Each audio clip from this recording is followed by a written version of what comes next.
חברים, חבר של יגור איבן נתן לו פריים של מסי, בואו נפתח ונראה. יאללה, חוזרים. טוב, פה זה נראה כמו מים רגילים, אבל אני יכול לראות שזה ממש צבע שונה. חכו, אני אשים פילטר כדי שאולי יראו יותר טוב. חברים, אתם רואים יותר טוב? אני רואה יותר טוב. כן, אתם רואים ורוד, גם אני רואה ורוד. יגור, אתה רואה ורוד? כן.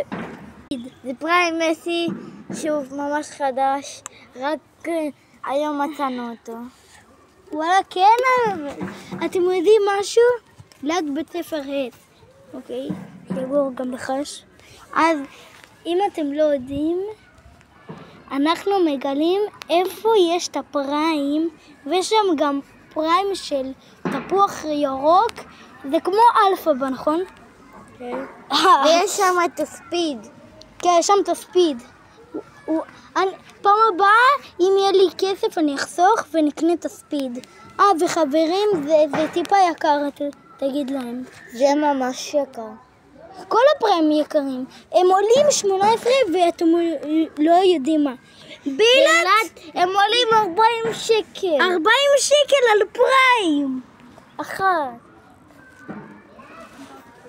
אז חברים, שימו סאב ולייק. זה ממש נדיר.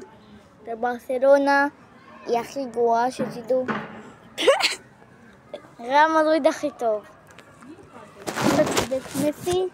יאללה, בוא נראה את יגור שותה. 3-4. תגיד כמה זה טעים.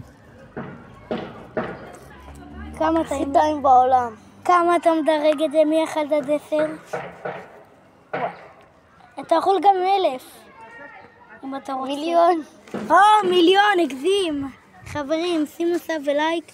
ואם אתם רוצים לישון איזה לישון? לשאול. איפה אנחנו? אנחנו פה. גיד. בגינת תמר.